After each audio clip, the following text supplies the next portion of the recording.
Welcome to Secrets from the Saddle podcast. I'm Sylvie Dow, your host, fellow cyclist, bike club founder, cycling coach, bike race junkie, just truly super passionate about cycling. My journey with cycling started 20 years ago when I opened a spin studio, started a women's race team, and founded a women's only cycling club called Cycle Fit Chicks. I'm super thrilled to reveal all aspects that make the world of cycling operate. I'm so excited to be able to bring you interesting people from around the world, pro cyclists, recreational cyclists, coaches, event organizers, bike shop owners, everything and everyone you need to know or ever wondered about when it comes to cycling. I know you'll enjoy this episode.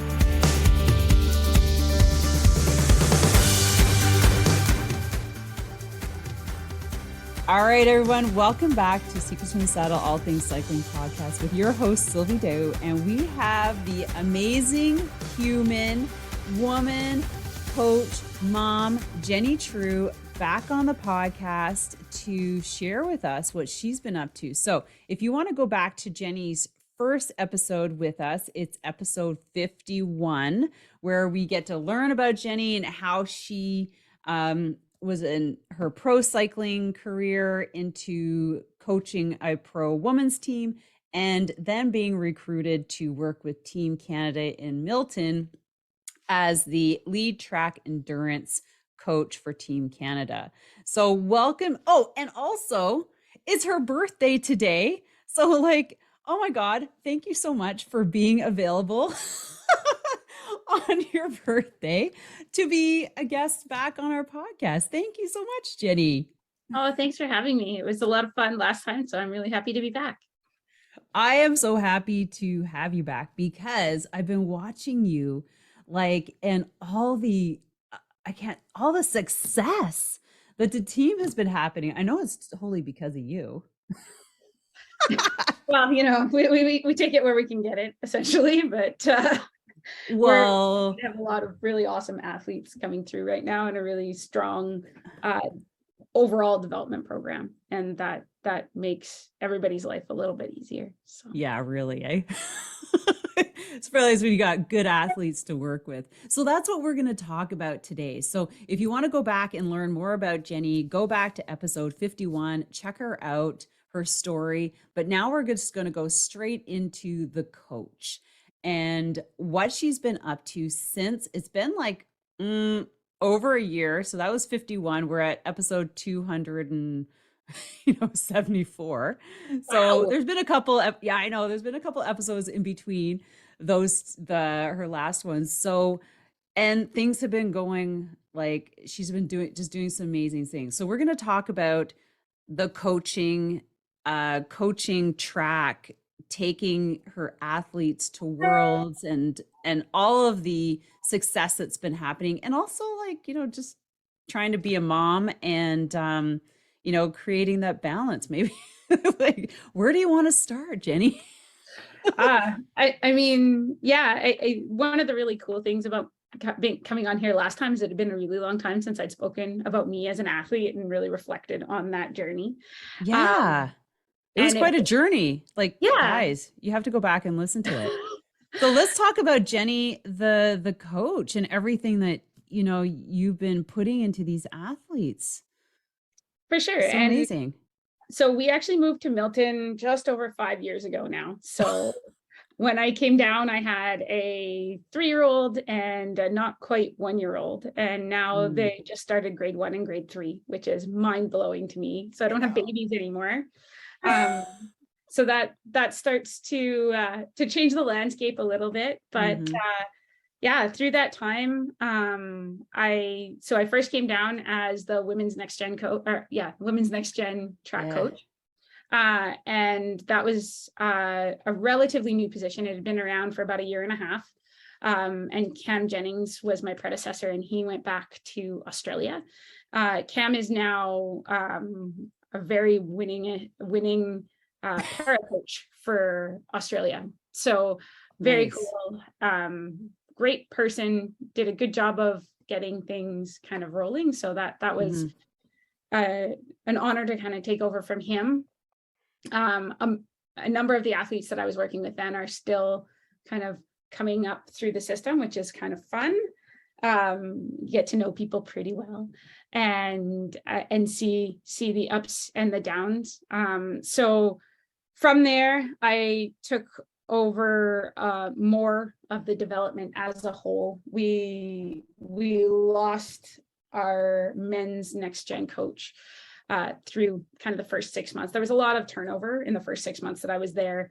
Right. As I got more competent in the role and had a little bit more time, ended up looking more at the development in general. I love development. There's something pretty special about watching people come into the track with their big wide eyes and saying, man, this is a cool facility. And I try to remind myself about once a week, it is an amazing facility. And I'm really lucky to have the job that I do and be able to work with the people that I do, both athletes and staff. We have an amazing team in Milton.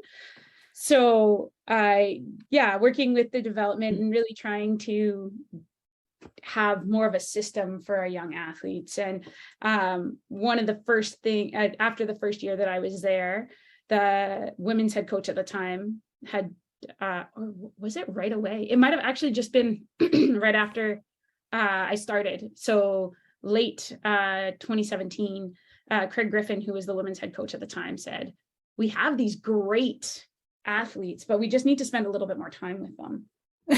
So, which, yeah. Interesting concept. I know. I mean, cycling's really interesting, right? Because for cycling, we do a lot of the standard of coaching is internet coaching. So it's a lot of Training Peaks or its equivalent, which is good, but it's only one part of it. And I think that's, we probably spend our entire time at the national team level being like, okay, so that is your physical, but we still need to worry about your technical, your tactical, your mental, and there's a huge team element, right? So you have these 5 pillars that with most of the coaching that is kind of out there is really focused on one of those 5. And you need that one, don't get me wrong. Like, the physical talent, if you don't have the work ethic and all of those to give yourself the aerobic base, to give yourself the speed, then the rest of it is kind of a moot point. But to remember that there's all these other pieces. And so that was the thing, is if we can start working with these athletes a little bit younger, then they can start coming up. And so that first year, we started an advancement camp, and there was no money to do it. And I kind of said, well, listen, all of this is going to cost us is track time. So the track time is this, so we'll charge the athletes back to cover the track time. I'm here anyways, I'll work with them. At the time, Laura Brown, who is now leading the men's program, she was newly out of being an athlete and was coming in. So she came in to help me, and the two of us ran this camp, and we started creating 3 or 4 a year where we would have touch points with these athletes. And the really cool thing to me is now 4 or 5 years later, the first athletes that we had come through are Dylan Bibick, who's a junior world champion, Carson Mattern, who's a junior world champion, Michael Leonard, who is doing incredibly well on the road. And these are athletes that just we saw a lot of, and we've seen a bunch of them come through the national team system. Matthias Guillemette, we saw a bunch of as he was coming through with that group. Nairi Bearclaw, Lily Plant, these are all athletes that I first saw and got to work with when they were 15, 16 years old. And now they're coming into the national team. Okay, so Jenny, can I just back up?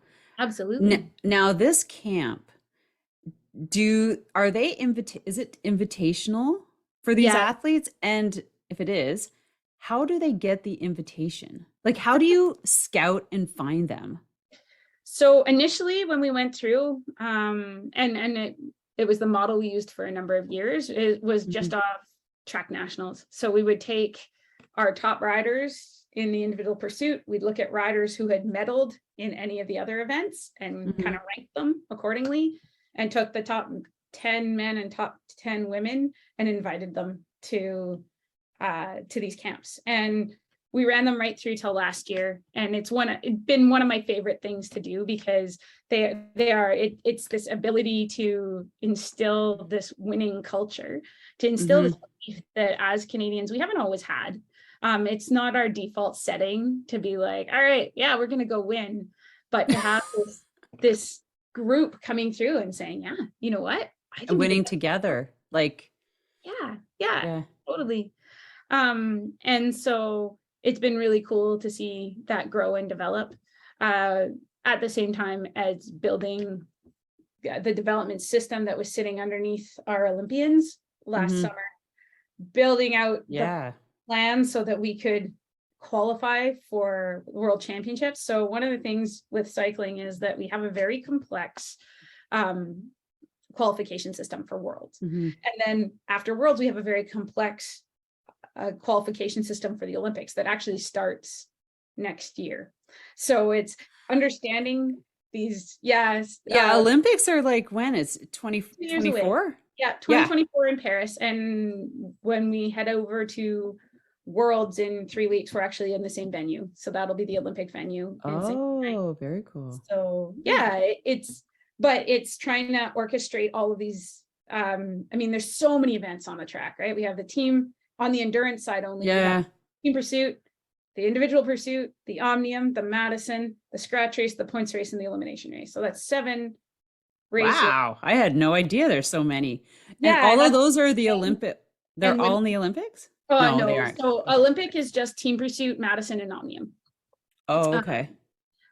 But so each of those have its own qualification ranking, and so trying to figure out how we get qualified for as many of those spots as possible. We also, in order to go to the World Championships, have to field a team at the Continental Championships. We have to field a team at the Junior World Championships, and we have to hold an international event.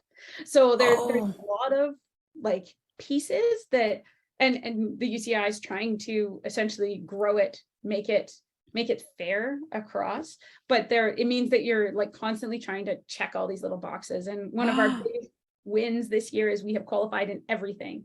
We are one of the only countries to be starting everything at the World Championships in October.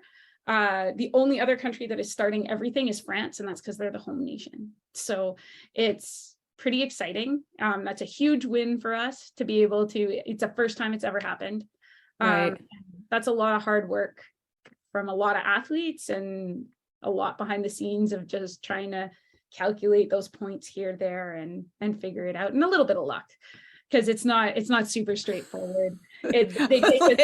As long as you have to take care of all of the math behind that, like, you like it's to me, I'm like, oh my God, that sounds super complicated, because it's a lot of working pieces, a lot of cogs in the machine to pop out like, okay, you're going to do it because of all these factors that played in your it's and holy crap. I don't know how much it came up the last time, but I actually have a background in accounting, so luckily no, I don't think you mentioned that. So out of university, I yes, maybe you did talk about your schooling, but not so much. We were just talking about it's but anyways, so the numbers and the number crunching, there is a little bit of appeal to me. I like to I'm sure you like crunch all the data while you're at it. You're like, okay. There's some of it. It's interesting, right? Like I could stare at most of the day and be quite happy. So I bet you they're thinking there's lucky stars that they have you on board. Well, we have a couple of people who like it. So Chris Westwood is also really good at figuring that stuff out. So it's actually really nice to have more than one person kind of staring at it, because you're like, okay, this is how I interpret it, and then he's like, this is how I interpret it. And do you have a third person? I mean, we have probably another 10 people that look at it, right? So it's it's helpful to just have those. I'm a big believer that the more eyes you have on something, the more you make sure that it is pretty sound. So okay, now I know you find your people in your qualifier like getting to track, but how do kids find their way to the track to actually become recruited? Like, I'm going like back down to like grassroots. Like, where do these kids come from, and are like, Is there only like programs, say in Toronto, that field kids to the track because you're so close? Like, Yeah. because So it's, yeah, yeah, no, it's a great question. I think there's no secret that track is pretty niche. yeah, yeah.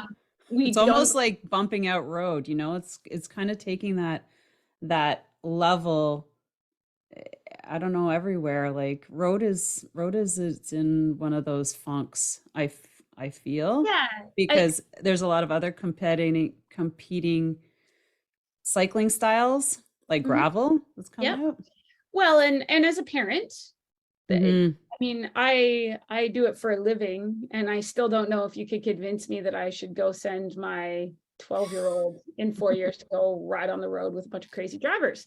So there Yeah. is a lot of appeal to track. There's a lot of appeal to gravel, a lot of appeal to mountain biking for Hmm. that reason, unless you tend to like, and I think for road, you end up getting kids whose parents ride or they happen to fall into it. Yeah. I got in through like personally through a triathlon club, but it is very different, right? Yeah. And so I think the key in Canada right now is that you happen to know somebody who knows about the track. If you were Uh, associated with somebody who knows about the track, the chances of you getting in are very high. The mhm. Ottawa Valley has a long history of great track riders, Yeah. uh, due to Don Moxley, because Don was a Hmm. big believer in the track and he would bring groups of athletes down. And so then you had in Tokyo, you had Vince de Eyck, Derek G, and Ariane Bonhomme, who all Yeah. came out of the Ottawa Bicycle Club under Hmm. Don. Yeah. No, Dawn And was that's fabulous.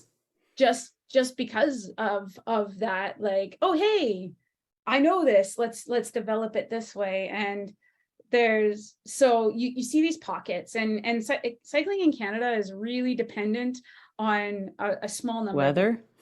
well, yeah, weather is a big one, but a small number of individuals. And so if those individuals are track focused, you end up like kind of falling into that track place. If not, it's a little bit harder. Down here in Milton, it's huge to have the facility that we have, the facility that's over the winter. Hmm. I would say that as Canadians, we are super dialed to that VO2 energy system. So anything Hmm. that's running kind of 2.5 minutes through 12 minutes, we are super dialed at that. You look at like hockey develops it, soccer develops it. And that's like most Oh. kids go into those sports as kids. Like if you're going to be athletic, Hmm. you've got some kind of basketball exposure to that on off. And so we tend to have a group of athletes that don't necessarily have the lifetime miles, but they're very good at this VO2 system. They're very good at this anaerobic Mm. system. Yeah, because Kelsey Mitchell, she came from soccer background. Yep, That's a absolutely. great example. Yeah. And I mean, it's especially on the women's side, you end up with a lot of later transfer athletes that just Hmm. are very athletic. And it's different than if you grow up in Switzerland and you spend your weekends mountain hiking with your parents, right? Like Yeah. it's not that same level of just outdoorsy aerobic activity in Canada. We don't have as much of it. You still find those athletes for sure, Yeah. but it's not the culture. So we're way more like let's go hard, let's go fast, let's go short, right? That's kind of just where our nature is. And so Hmm. interestingly enough, I think if I was to take a group, what I would suggest if you had a group of kind of 12 to 15-year-olds would be to do track racing in the winter where it's cold outside. You don't want to go outside. So you're doing that really hard, fast intensity, learning racecraft in the winter. Yeah. Obviously, a lot easier to do down here than it would be in somewhere like Ottawa. Hmm. Um, Well, we got Bromont yeah, quickly yeah, coming up, absolutely. which is Yeah, going to be a game huge. changer. Yeah, huge.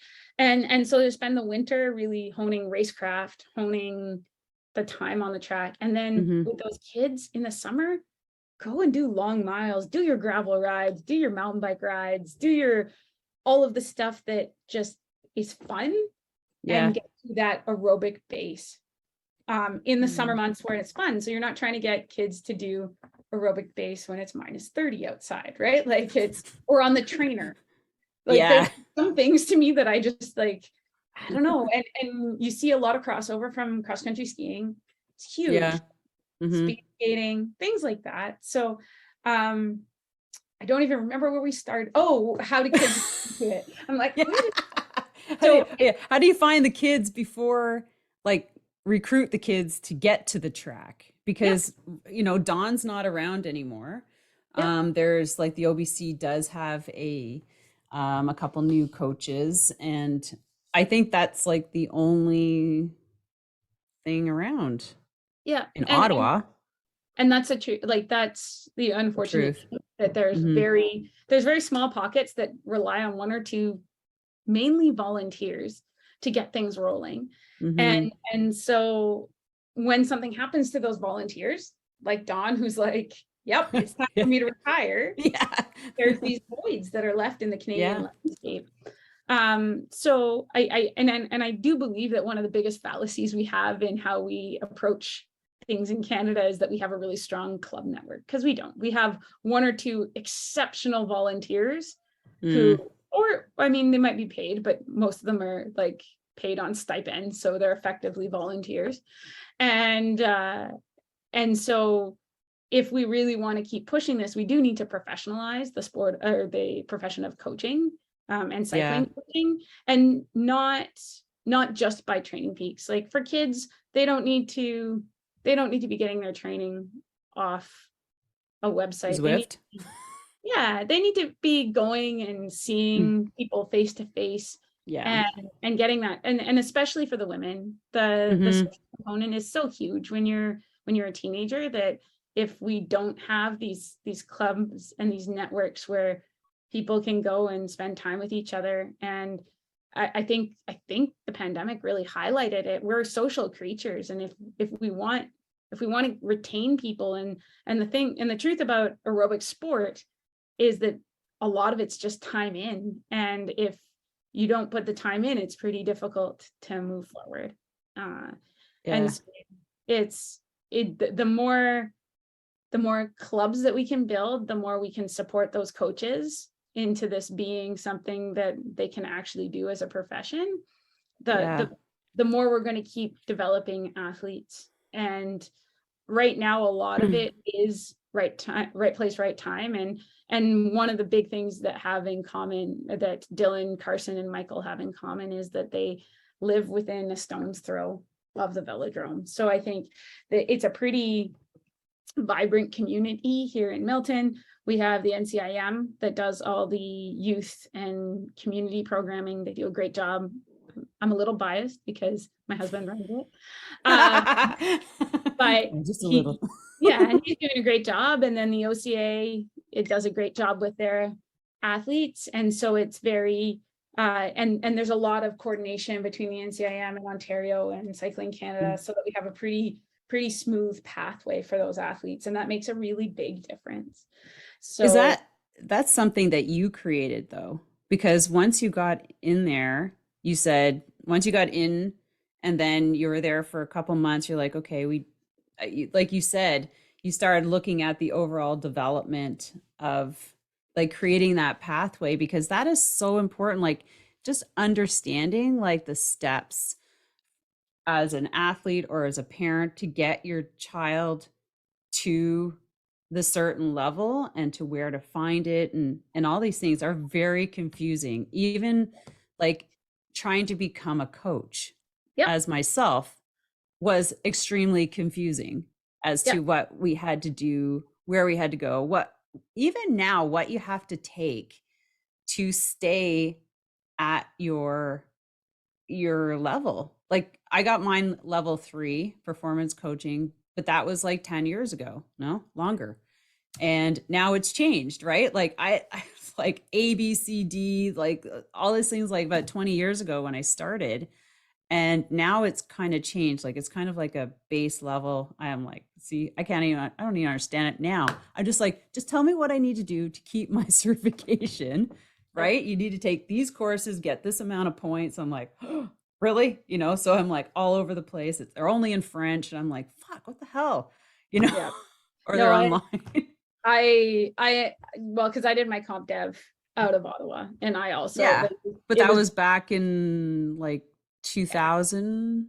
it was a little bit later. Yeah, it was early 2011, 2012, but it Yeah. was very complicated. And I actually um, it was through the Coaching Association of Ontario, because I had Hmm. a cycling or Women in Coaching Canada Games apprentice grant. So they were very Oh, invested in me getting those. And so I ended up actually auditing courses at the University of Ottawa because they weren't oh, available in Ottawa, which is, again, is that challenge of being in Ottawa where they're like, you're Ontario. We're like, well, you're not. Yeah, kind of. We're kind of Ontario. Like, I mean, yes, we are Ontario, but we're very far away. Everything in yeah. Toronto is very far away. And Yeah, now that I live in right. Toronto, I'm like, yeah, Ottawa is very far away. I got everything I need right here. I'm not sure I need to move Yeah. out. But yeah, I think for me it was a big thing to make it more direct for that Yeah. pathway.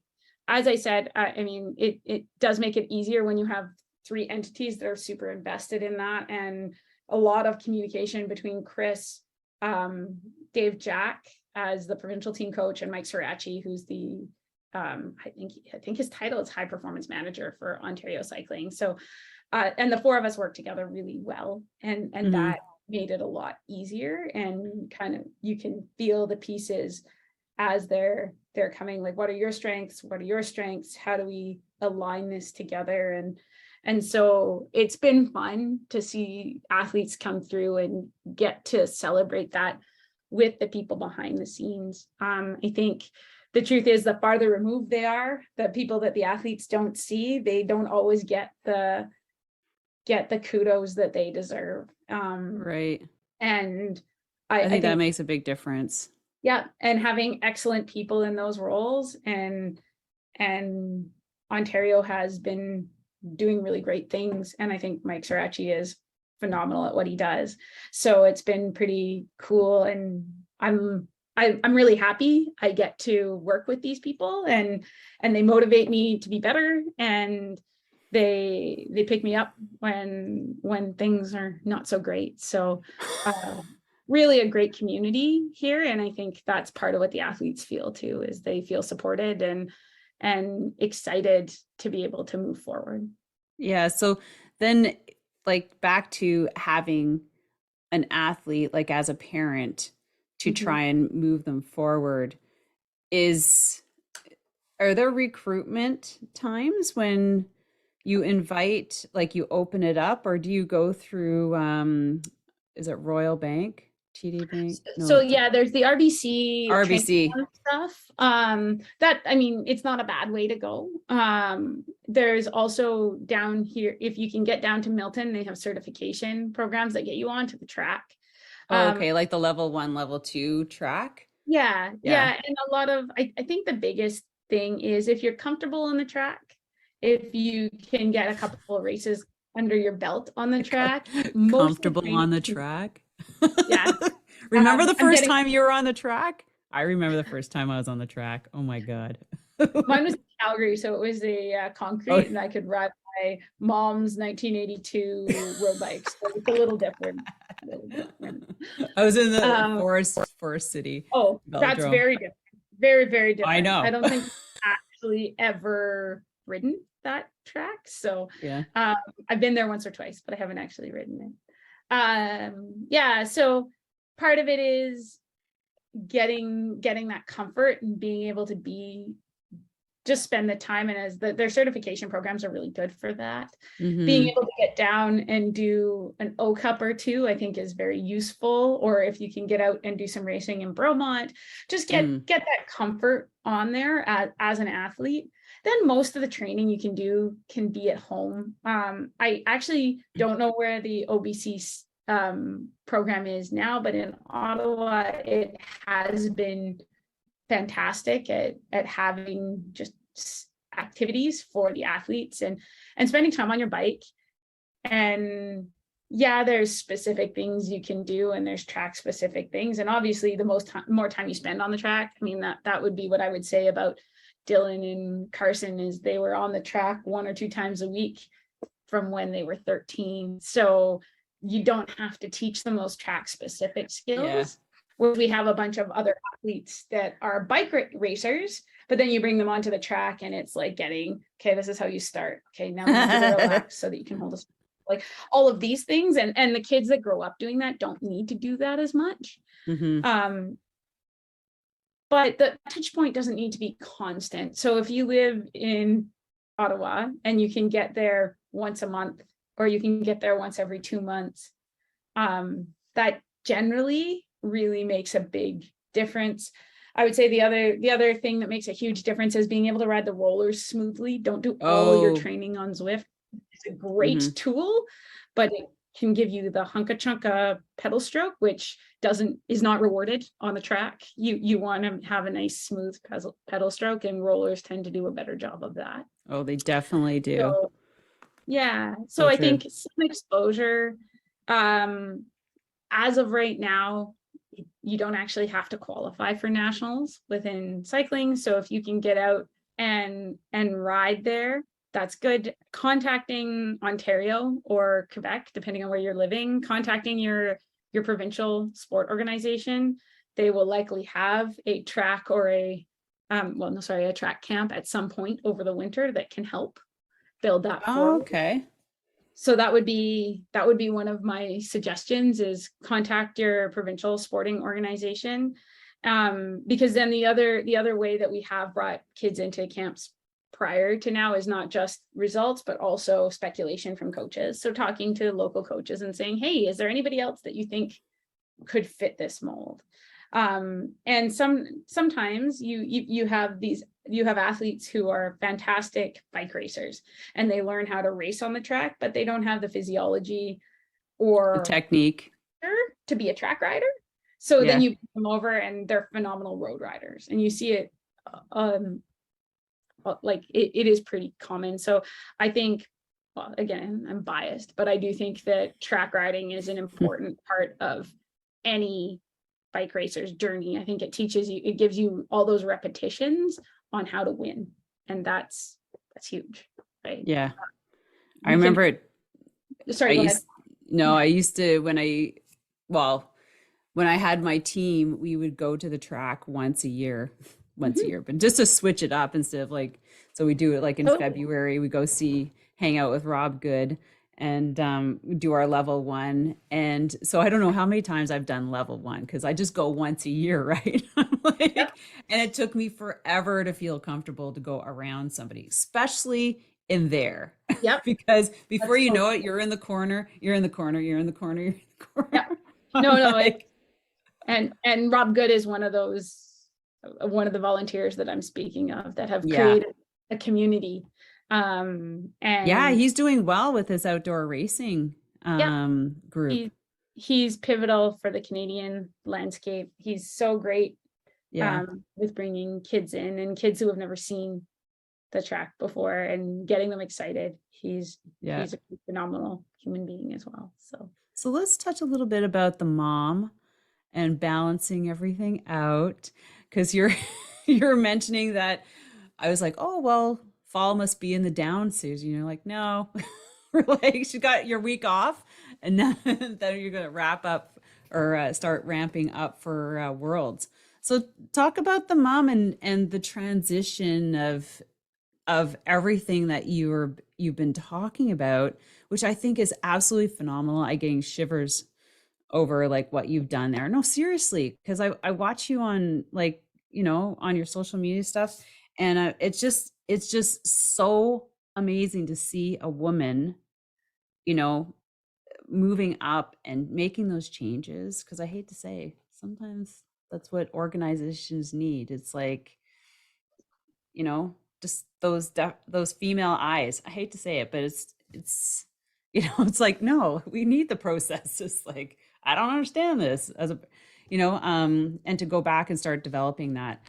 So it's just been amazing from my standpoint, watching you, knowing your background, but also I'm a mom and you're a mom, and and it's your birthday. So how do you keep it all together? Jenny, Tell I, us. I think that's like, it is that piece where the most important thing in my life is being a mom. Mm, It's important to ground myself in that every so often. I'm very lucky to have an incredibly supportive partner. I think that makes a huge difference. there's no way that I could do what I do if it wasn't for Chris. I think societally, this job is, Societally. yeah, Oh, is that a this, word? yeah, I don't think we so. need No, we need to coin that.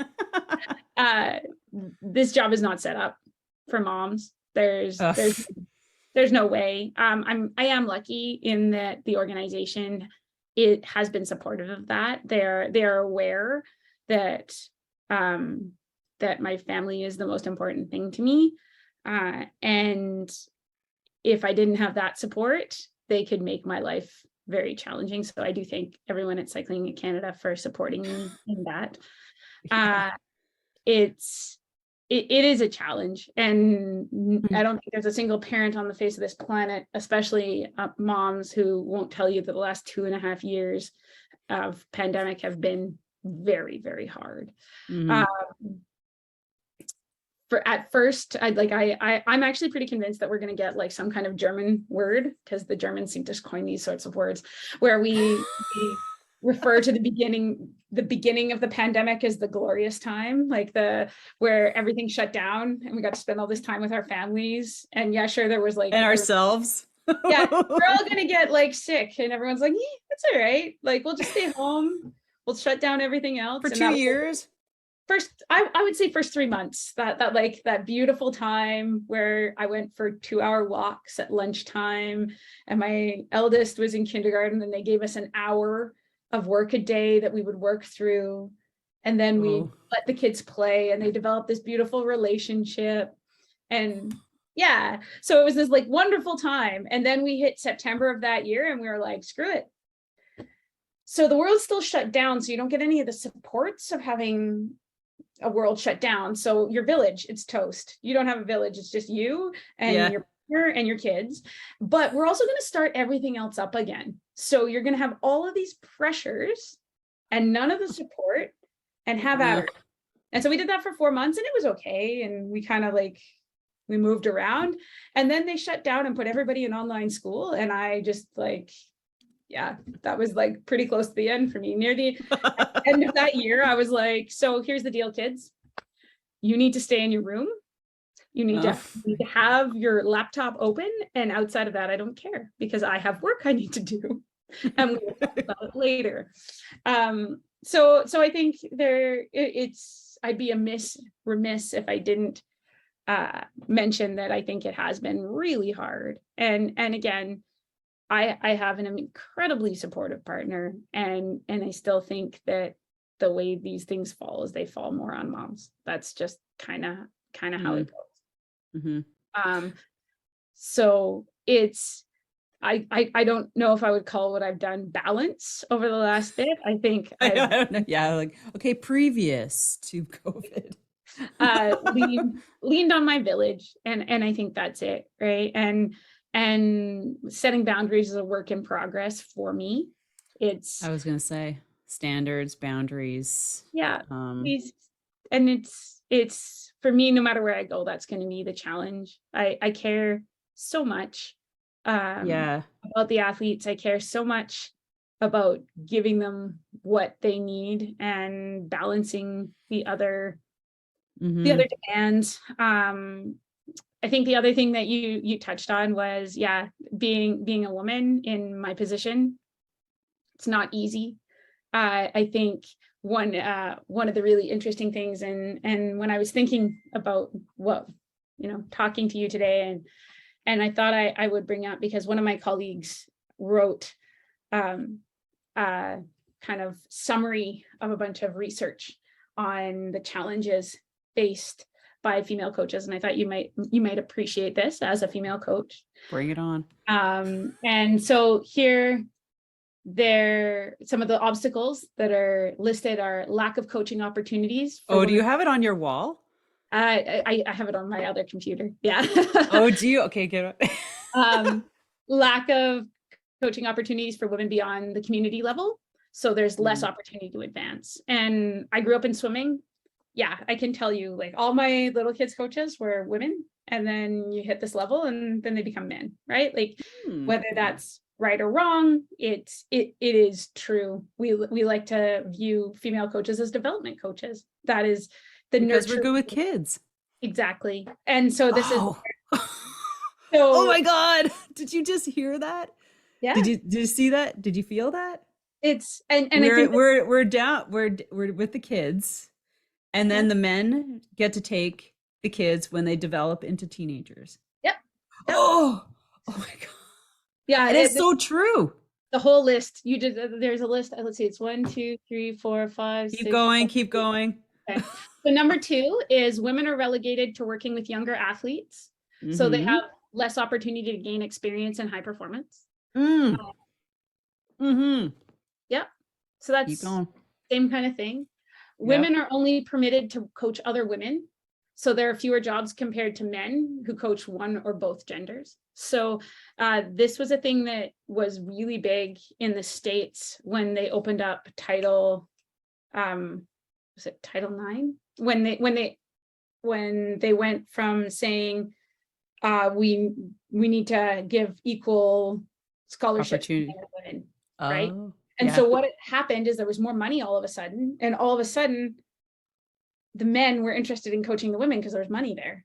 Whereas prior, the women have only been coaching women. And you do get it. There is the odd female who manages to coach men and who was put into this, but it's this really strange vision, right? Like when you see a female coach, and again, we're starting to see them through things like the NFL and the NHL and all of those, but it's a big news story. Hayley Wickenheiser is involved with the Toronto Maple Leafs, I believe, but it's like this huge news story that she's there, right? Whereas a male coach comes in and deals with the women. Yeah, that's how we do things. Men are in charge, right? So having that double track, and I can also tell you that I'm the first woman at Cycling Canada in my previous role. No, actually, I'm very lucky. But in my previous role, it was the first time that my title didn't have women's in it. So for women, so the women's road coach, the women's track coach. You brought in the men, their male equivalent, they were the track coach, they were the road coach. You very rarely saw men's road coach, men's track coach. So that was the first time that had ever happened. I think it was when I was the track endurance, the next gen lead. That was the very first time that it wasn't, I was the women's whatever. So, and that was in 2020. And I think sorry, go ahead. No, go ahead. We're very lucky at Cycling Canada, and I was actually ruminating on this a little bit this morning, that in 2012, Tanya Dubnikoff was the women's coach for the Team Pursuit that won bronze, and was a trailblazer for that. Denise Kelly was also a very strong female coach. And one of the things that you're seeing is that we have this next generation of females who are interested in coaching. And right now we have a bunch of women. We have Joanie Caron, Evelyn Gagnon, and that are over at Caroline Canurel, that are all over in Europe right now with the national team, which is fantastic. But I think part of that is that visibility that we saw these, and again, myself included, I wouldn't be here if it wasn't for Denise, but we saw these strong female coaches and went, oh, this is possible. And it's funny in 2020 to talk about this place where sexism isn't something that we worry about anymore. It's not the 80s, right? Yeah. But it almost makes it stranger because it's not talked about, and we don't. But there are many things in my profession that it puts me at this disadvantage when I walk in, because I'm a woman. And that's really interesting. So there's a higher surveillance and scrutiny of female coaches, resulting in greater pressure to be successful. So I'm held to a higher standard than my male equivalent, my male peers. Is that good, or is that bring on a lot of stress? I mean, you do want to be good, but like, is it overly pressed upon, you know, like, Well, and I think oh, because it's so people don't that was, realize they're doing it, right? Like, so uh, it this place that I'm a high achiever. I'm somebody that demands the best of myself day in, day out. As I said, my biggest problem is I have to set boundaries, right? Like if if not, I run into this place like and I look back at, you know, like high achiever in school as a kid, as a university student, like this is just like, so I want to be the best but I don't want to mhm, be the best for a female coach. I don't want to be the best. I don't want to be chosen because I'm a woman. I want to be mhm, chosen because I'm the best. And so having that drive is important, but I also think it's like, let's just make sure that we're using the same scale. Let's make sure that yeah, we're actually asking the same of our people. And if somebody's better, that they're rewarded for that. mhm, Um, the next one is when women are in positions of leadership and demonstrate agency more in line with the traditional role of the coach, they are often viewed as less likable. So again, you see this in any place of high leadership. We see it uh, very often in politics. mhm, How do we view female politicians? Well, if they say the same thing as their male counterparts, they're viewed as bossy. They're viewed as opinionated. They're viewed as, whereas the male language around that is good leader, like strong. And again, we're normalized to this at such a young age. It's socialized so strongly that it's you don't even notice you're doing it, right? mm. I have had people say, you know, like there's a thing and it's sexist, but no one, like they're not doing it on purpose. And you're like, yeah, that's great. That's cool. I'm really happy for you. Um, the next one is based on only initial impressions. Athletes typically will perceive female coaches to be less competent than male coaches. And I'll use, and my husband won't mind me using this. Chris and I walk into a room. No one will question what Chris says about cycling. If I say something, most people, I need to have a title. I need to have reinforced expertise for people Mhm, to to take just, you seriously. and again, that's good. It pushes me to be better. It pushes me to make sure I know my facts. It pushes me to make sure Mm, that I'm prepared and organized and all of those things that make me great at what I'm doing. But it is interesting that I'm already on that back foot when I walk mhm, into space. And the final one is even when women coaches are successful at the highest level of their sport, they can be met with derogatory and detrimental backlash and struggle to gain or maintain employment at the highest levels of coaching. mm, And to me, it is like we're mm. in a great place in Canada in that we have myself and Laura, who are two of the only women when you show up at uh, at a Nations Cup. There are other women, female coaches, but there's not many. And one of the most successful was Monica Greenwood, who was with the GB team, and they won the like with Laura Kenny and Katie Archibald won the Madison at the last Olympics. And Mhm. at Commonwealth Games, she tweeted that she was stepping back. And it was really well written and it really resonated with me. A lot of that part where you're like, okay, so, and I don't want to quote her on it because I don't Yeah, everything. I just remember it touched me and it made me sad that there'll be one less female trackside. yeah. And I mean, you're talking 24 coaches for every event, and there Wow. were maybe three of us last year. I think there were four of us last year, and two of those women have moved on. So it's possible that Like, Lauren will be two of maybe three or four. so what do they move on to? Uh, Like, as an example, like, do you know I don't of, know. mm. What one of Alex Greenfield was working for Australia, and she, I believe, is working for a road team now. Oh, okay. So she's still She's in still the in cycling cycling, world, but not the um, track. but it's interesting to see that. I think I'm really happy that we have Tanya Dubnikov back as a national team coach as of last year. She's a phenomenal resource in the sport, so many Olympic games as an athlete and as a coach, and so much experience. And See, I think there's a lot of that you know, having had a lot of that background, because for me, I'd be like, you know, I'd love to be a coach at a higher level and be doing more for development. But I look at my background as to what I've done as in like a cycling career, say, you yep, know, I managed and raced and coached as a master's. You know, who's going to say, well, that's great. You know, like I took one athlete to nationals.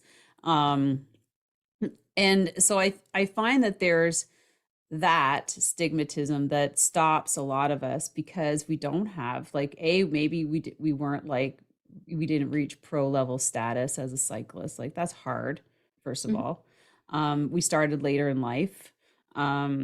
You know, we just don't have that level of exposure to in the world. Like, so how could we possibly make it as like yeah, as a high level coach? So I think that and it's in itself interesting, stops a lot of us, like absolutely, and me. interesting because I would also say that if you look across the field with many male coaches, that doesn't necessarily stop them from I aspiring to know. that level. Yes, you're And right. and I think the biggest thing, and I would encourage any women that are listening to this, is that the biggest thing is we actually probably need to do a better job holistically of supporting each other and of Hmm. lifting each other up. Yeah. And the next part of the report I'll Oh, share there's these. more. Okay, go.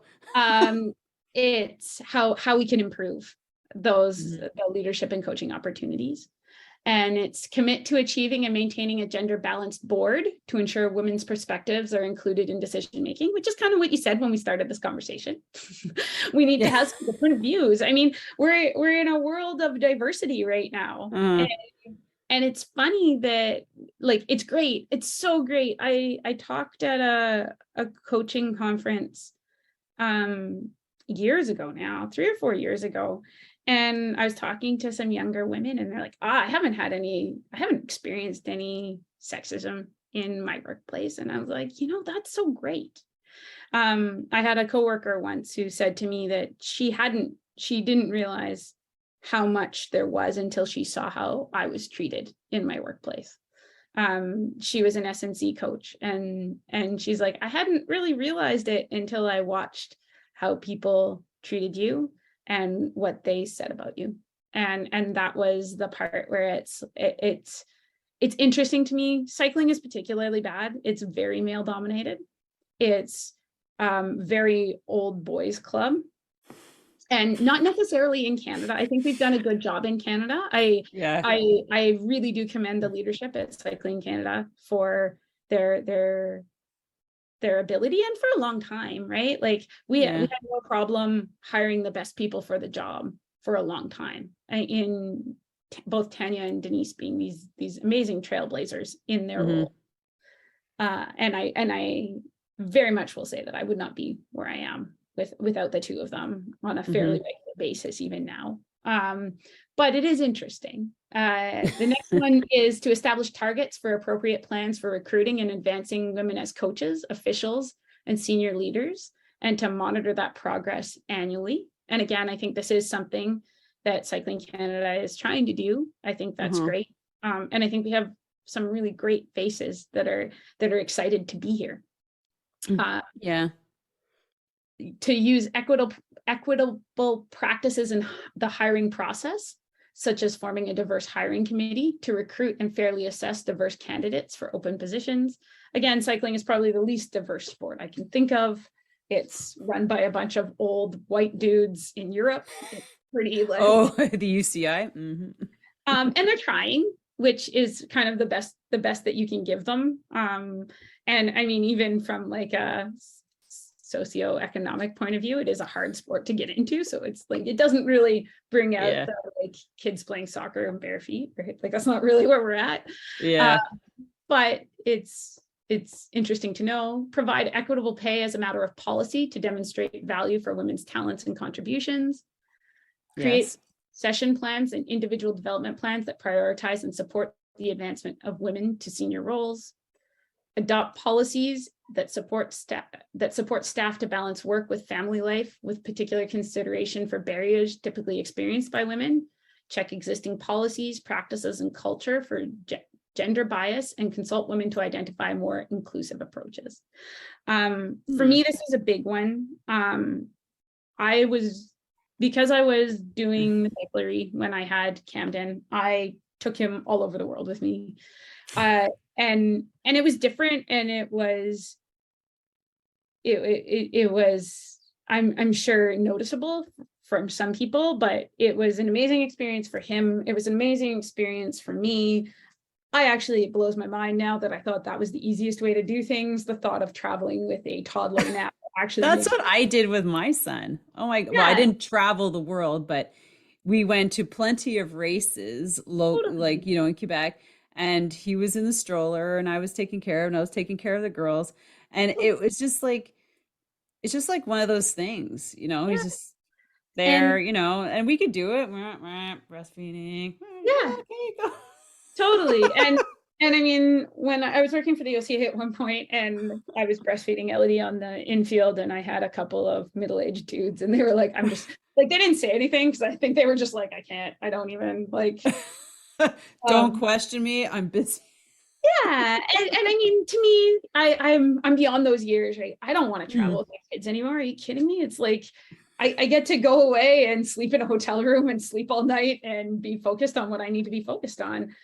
But when my kids were under 2, they were what I was focused on, whether they were in the room or not. And so for me, having that ability to bring my kids somewhere, that's what allowed me to be successful. And I think it's a short period of time for most women that you're like, I need them here, that they're eating from my body. Like I'm like, my brain is with them. And I think there was a little bit of pushback to me that, well, we don't want you to be distracted. And I'm like, let's be clear. I will be distracted if my child is not here. If my child is here, I at least know they're okay. Whereas now, you know what? I don't want to travel with a 6 and 8-year-old. And I'm sure by the time they're like 14, I'd be like, okay, cool. Do you want to meet me after the event and we can go do our thing? It's such a short window that moms want to have their babies with them. Oh, for sure. So, and even when they get older, like, I found that, and it was always a question as a parent or a mom, like, when are the most important years? Like when they're younger. And I find like 5 to 8, like they're kind of doing their own thing. They're in daycare and stuff, and they're finding themselves. But then it's after, like, this time when they start getting older and into their own things and do need you again there. And I think that a lot of parents just like, oh yeah, they're older, they're doing their own thing, they don't need me, they can take care of themselves. And I think that is the worst. That's the worst thing to think, but it's also the time when they need us the most. I'm finding, like, with my kids turning like 10 and 12. Yeah. Like the family time is even more important, because that's when they can just like split away from you. Yeah. And they're grounding themselves, right? So I think that, to me, is so important. And it's like that part where you're like, I have these values, and if you infringe on this box where my values sit, then I get really cranky. And that is good. It's my family. And sometimes I have to take a little step back and be like, why am I so angry right now? Like, oh, because this box has been threatened. And when this box has been threatened, my mama bear comes out, and I am unreasonable because you're asking me to do something I'm not comfortable with. And so what is the one big thing that you said no to, that they're like, yeah, you have to go, and you're like, no? I actually think I have a respect, like I have a good enough relationship with my So superiors they that understand. they do. They understand and they support me. And I my son had some medical challenges this summer, and I wasn't able to travel as much as I was Mhm. supposed to. And so I just said, nope, this is I can't. And there wasn't no one, at least not to my face, gave me any pushback. That Jenny Trew, oh my God, I cannot believe. I mean, so he had a surgery and was in the hospital, and I left for the Commonwealth Games 2 days later. And I had to make that decision as to whether I was going to do it or not. And Yeah. at the time, I know there's people that judged me for doing it. Mhm. There's definitely that, like, in the mom community, and this is where it comes back to, we just need to support each other a little bit more. In Yeah. the community, oh, you left your kid 2 days after he had a major surgery. He was okay. If he hadn't been okay, I wouldn't have gone. Right. Um, but if I hadn't have gone, I would have been judged pretty harshly too, right? So part of Mhm. it was for me to walk away and say, you know what, listen, there's the people that are going to judge me for this, there's the people that are going to judge me for this. So I have to make the decision that is best for me. Mhm. Um, and there wasn't a good decision. Like, it wasn't an easy trip for me by any stretch, but Yeah. it was okay. And again, I have a really supportive partner who Mhm. held down the fort and took care of Camden while he was recovering. And all's well that ends well. But I had initially been supposed to be home for 3 days and then fly to Lima for another 10 days, and I did not do that. So Yeah. I do think that I have good communication with my superiors. I think they understand me pretty well. Mhm. I think I'm fairly open with what I'm willing to do versus what I'm not willing to do, and that's very respected. So I think, That's a key component, really, is being able to voice what you truly don't want to do and what yeah, you're feeling comfortable to doing. Because a lot of women just don't do that. They just continue being married to their work. And then I was having a conversation with one of the ladies I'm coaching, and she was just talking about that because she was talking about how her son is 26, mhm, and like the those teenage years, she was like just a workaholic. She's like married to her work, and she's like, I shouldn't have done that because, like, she's I put off this promotion until he was older, and now I'm like working it even harder, and it's just like, it's not worth it because, where's it going to get me? Like, ah, nobody cares, and I'm that's just it, work. right? Is that you at the know end of the day, like, you're you're doing it for how you, well, you're doing it for your own reasons. hmm I think for I me, always and say the money's not that great if oh, it's compromising your sanity, your family, your health, like, absolutely, yeah. you know. And at the end of the day, like, most athletes will go on, and I'm like a dot in that, and hopefully a part of In that their community, travels, yeah, in their but career. not like a major role. Whereas, man, I better be a major role in my two kids, like, that's they are what's important. Hmm. And so it is really trying to get that balance. And I missed Elodie's fifth birthday last year, and I heard about it for a full year. So it's it's those pieces that you're Hmm. like, okay, both my kids hold a grudge, so I need to remember that when I'm making my decisions. Um, but every step of the way is interesting, and it brings a different level. I remember talking to somebody who said, yeah, like the 6, 7, 8 years are actually the hardest to travel because they're aware of the time that you're away. Whereas I used to not tell Yeah. them and be like, I'm going away tomorrow, and then I'd be fine, right? Because they're Yeah. gone. But again, we have a village, and so it does help. Hmm. It's never easy. I mean, solo parenting is never easy. Um, so Chris takes on a lion's share in doing that. Yeah. But um, yeah, it's about figuring out, and I'm not there yet, but figuring out what that allows me to come down and do better. And I think for me, one of the things I'm really working on is turning off when I'm not at work. So taking my email off my phone so that my email is done. I like, to me, so much of coaching is those interactions and those relationships. And you can't really put that on a 9 to 5, right? You can't say, No. I'm not really going to talk to you outside of these hours. But what I can do is say, I'm not going to respond to emails, because the other thing is I'm fairly confident that nothing good ever comes at you from email. You don't ever get like lovely, people aren't like, you know what? I really appreciate this person. Hey, you, thanks for being awesome. Signed, whatever. Like those, you get those through texts, you get those through phone calls. Yeah. You're like, if you really need me, text me. Yeah. But not between 4 and 8. Yeah. And this is my family time. Yeah. And trying to like, and I think I always have this theory that I'm like, okay, if it's scheduling or you need it answered within like 4 to 7 days, email me. Anything schedule related, email me. Anything. Those questions. I'm training tonight. What should I? Yeah, like, exactly. Oh, I have exams these days. I'm like, cool. Don't text me that. Send it to me in an email, and then I'll put it in, or put it in your training piece. Anyways, and then, but email or text if you want it like the next 2 to 4 hours. That's how you need to get a hold of me. Text me. That's fine. If you need to get a hold of me right here, right now, give me a phone call. I will almost always pick up my phone, or if I can't, I will call you back when I can. Mm-hmm. But just trying to normalize that for me too, that I don't have to answer everything right away.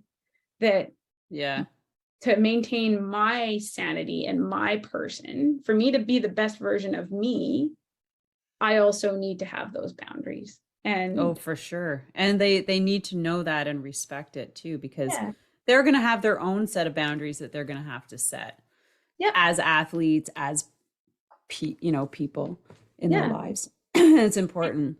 Feel for this generation. Like, it must be so difficult. Like, I can't imagine having to set the boundaries that they've had to learn to set or haven't learned as teenagers with phones, right? Like, to me, it's funny, like, we're looking at going away to an all-inclusive, and I'm like, and it's like Wi-Fi available through the resort. And I'm like, no, that's not a bonus for me. Actually, I would like someone to take my phone when I walk in, and I have absolutely zero connection to the outside world. I love it. Turning on the out of office. That is like, that is so like, oh, I'm out of office, like your emails, like, I'm not here for like 10 days or whatever.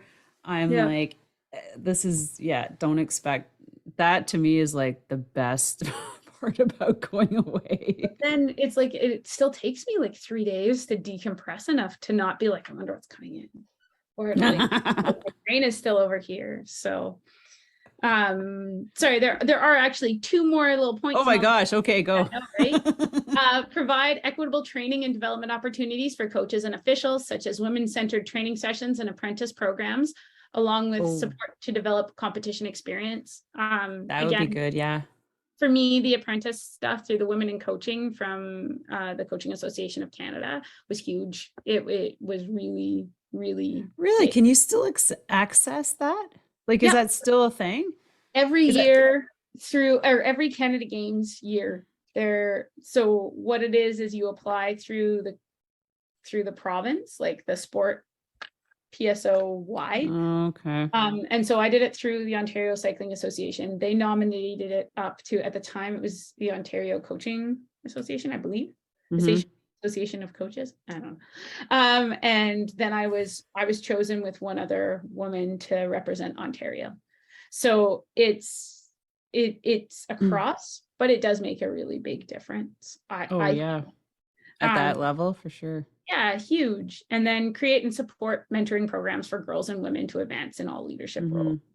And I have had less formalized mentorship, but the informal mentors in my life are second to none. I'm very lucky to have the people that I can lean on, and who have been through it and can both express sympathy and empathy for what I'm doing, but also help kind of look through that and say, all right, like, yep, you can feel a little sorry for yourself. You can look at the challenges, but forward, how do we solve this? And it's Mhm. my hope that in what I'm doing, it makes it easier for the women that come after me. And that is a big thing for me. I've had a few athletes that I've worked with over the years contact me and say, hey, I got into coaching because of you. And that's pretty much the highest level of compliment that I can think of. Mhm. It means a lot to me to have those, and really does kind of lift up the day. And it's such a rewarding profession, and it's such a wonderful thing to get to do, to be able to live your passion. That for me, it is about trying to help people realize their best selves through a sport. Yeah. um, and you get to do a little less of that at the elite level. It's not I it's not the same, but there Yeah. are different rewards there. And yeah, and I think from my experience as an athlete, women bring a different tone to it, and that doesn't necessarily work for everyone. But I think that all female athletes, and probably many male athletes, should have that opportunity. There should be that ability for them to be able to work with a female coach. And I mean, I think the other interesting thing is when you're looking in the world of safe sport that we live in now, that a lot of the male dominated sports situations that are rife with abuse, especially at the younger levels, they have found that having female coaches and female staff reduces that level of. Well, that's and that's where I've been approached a couple times. Like I worked with FQSC once where I was hired as a female coach to go to a cycling camp to, I don't say necessarily take care of the junior girls. There's like four of them, and the Mhm. rest were all boys. Yeah, And just to be a female presence. And I'm like, that's great. But I think, I'm more than just a female presence yeah, where I'm trying to cycle and keep up with these kids on a bike ride. yeah, But, and even like that was many years ago, I did that. And there's always these clubs and teams who are looking for females like to be that support system for young female riders. And even the OBC is one of them, and I'm going to be talking to them yeah, about next year too, because they're looking for some. And I'm like, this is something that I've been kind of looking for, to yeah, be able to put, my experience, even though I talked about before, like I don't have all the grandiose, like the big high level stuff, but that doesn't matter to me because for me, again, we'll go back to the development because for me, that's where it all starts. If you yeah. don't have good skills and technique and all that, like you could be the best cyclist, but if you're really dumb on the road, you're like, No, like absolutely. you need all of that. And that's Yep. what I'm like so big on. Um, and yeah, so I've been trying to figure out where I fit Mhm. in like my give back to community. Like like I mean fine volunteering, but really like I want a paid position. Like I want to be in a position of authority where I can actually be like you, provide those stepping stones to get girls to your level, like from me to you. And Mhm. that's why I was asking, like, from the ground level, like how do you find them? How do you um bring them up the steps? And I'm excited to hear that you have steps Yeah, because it's just like, what are the steps? And yeah, that somebody like me at the recreational level knows and can follow to get athletes to you. yeah. And so yeah, so it's exciting watching you, like I said, because just finding my place, because I know that I have a place somewhere, but I just Absolutely. haven't found it. Yeah. At the master's level, like masters are masters. We fund all the, because of our, you know, paying into memberships of clubs, right? Yep. Yeah. And but honestly, there's only so many of us who maybe want to compete. But so let's talk about, yeah. So No, I think it is really valuable. Mhm. I do think there is a lot to be said of, like, you can't be it if you can't see it. Yeah. And so, yeah, I think having just a different viewpoint for those athletes as they're growing, and especially at the development levels, that it's not just learning how to ride a bike, it's learning all those life skills. And Mhm. um and I think you can have such an impact on young athletes, and it's I'd love to. yeah, and I think the Ottawa Valley is such a hotspot of cycling. It's pretty exciting to me that Mm.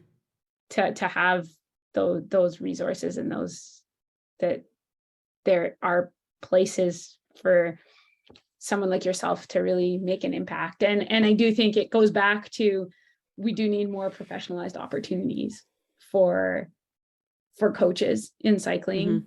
Mhm.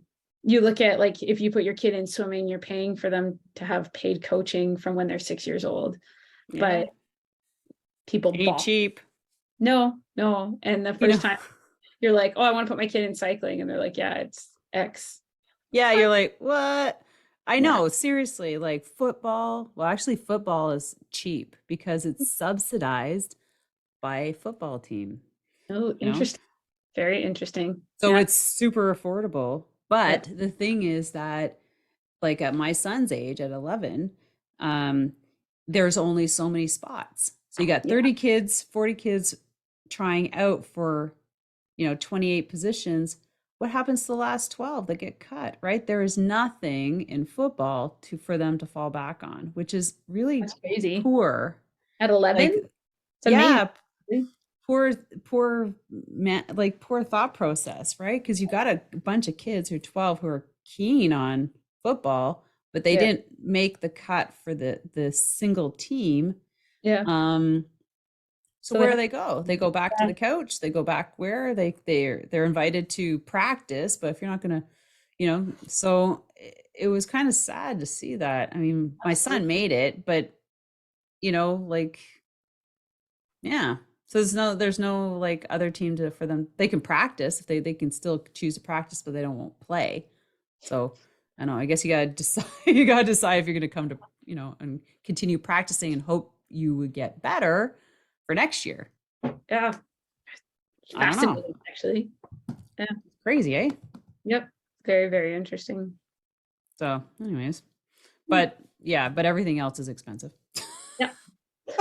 Yeah. That was the other thing. I was like, we saved money in COVID because we didn't pay for anything because we didn't do anything. Yeah, but then you spent it on your backyard, right? Yeah, that sort of thing. Yep, that's about right. Yeah. And on Amazon.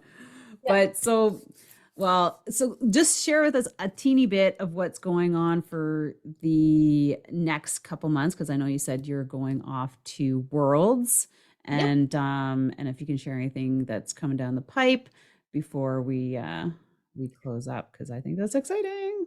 Yeah. So last year was the first time I went to the World Championships, and it was a pretty great championships. The endurance group had 2 fourth place finishes, which is pretty amazing when you Mm-hmm. consider that that's in the world.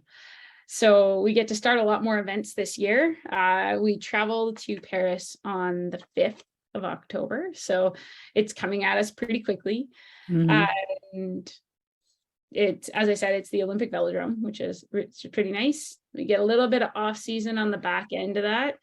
And yeah, and straight into doing some training and getting all the plans finalized through till Paris in 2024. So it's, yeah, it happens slow but fast, right? Like, it's that part where you're like, it's September 2022. How did that happen? Where am I? So Didn't they it because of the pandemic, they did Olympics 1 year later. That's why it's closer, right? Because it's Yeah. only 3 years instead of like 4.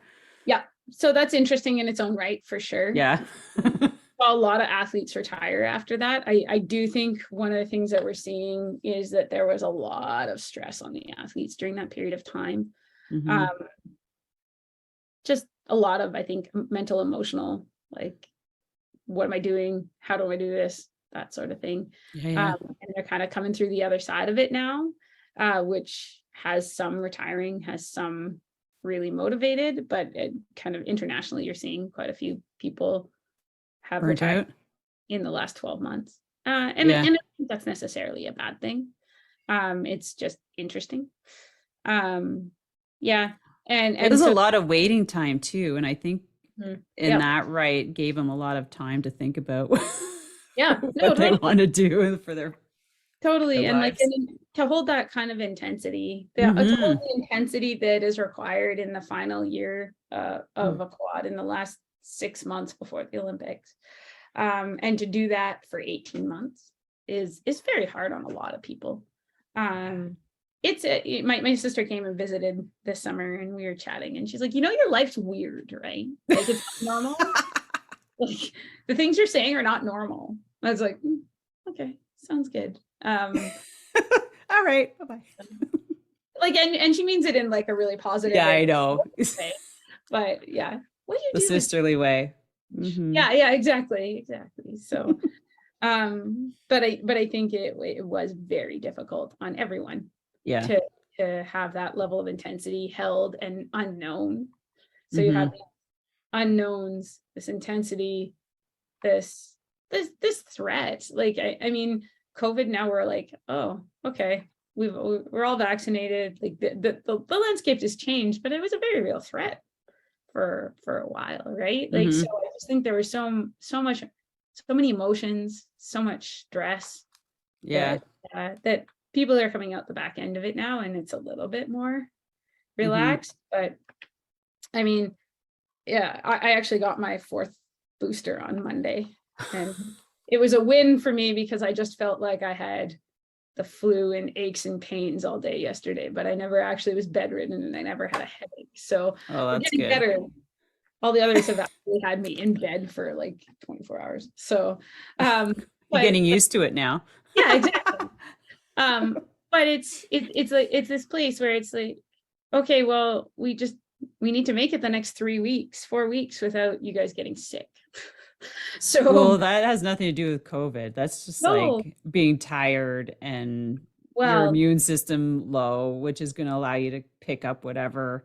yeah, Yeah. it, but it's all of it, right? Like, and we have Hmm. had more challenges with athletes getting ill at Right. competition over the last 6 months, Yeah. and so this is something that we just have to deal with a little bit now.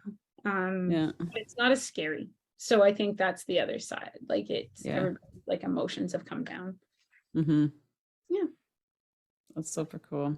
Well, anyways, I hope as a listener that you've enjoyed this episode, our chat with Jenny. I mean, I know we're going to continue after when we're done here because I have questions, but it's always like I said, I love chatting with you because we have the best conversations. And because if you go back to the first one, I told that I admired her from a distance as a cycling coach. When I'd see her with her kids on the sidelines coaching, I'm like, totally been there. But just watching her rise to where she is today, and I'm really, really happy to have had you back. And I'd love to have you back in a year because I know there's just going to be so many amazing things going on next year. Kids getting older, you advancing, the everything. So I really appreciate you being where you are as a female coach. You are um, making strides for all of us, which is good.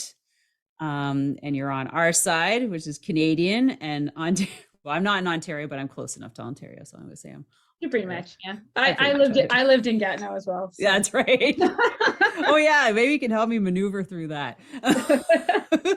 And yeah, so I hope as a listener you've enjoyed that, and we just thank Jenny for being here. Thanks for having me. And yeah, let's keep building that community and build each other up, because I think that is the superpower, is it is come together. And so thank you for the chat as well. I very much enjoyed it.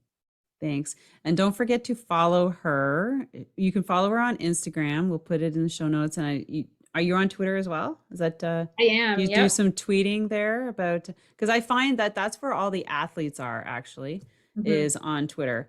So if you want to, follow anyone, it's usually through through Twitter, I've noticed. So that's a good place to find her as well. So thanks a lot, and have an amazing day, everybody. We'll see you on the next episode.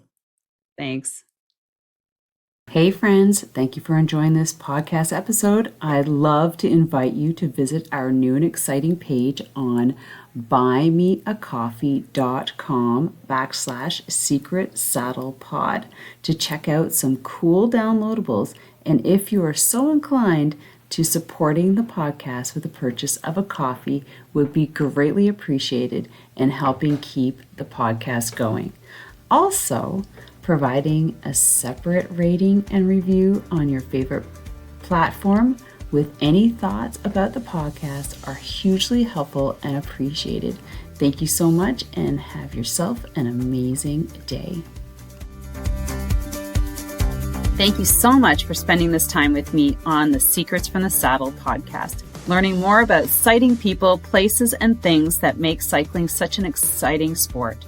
I am so glad you stopped by today. Please leave me a review if you feel so moved to do so. I would love to hear your feedback. And if you could take 1 second to share this episode with someone you think would enjoy it, I would be forever grateful. Also, if you could please leave me a review if you feel so moved by going to iTunes and leaving me an honest thought and an honest comment, telling me what you think, and most importantly, tell me what you'd like to hear more of. It would really help me to bring more great, inspiring cycling stories to you. Until then, have an amazing day. Make sure you ride your bike.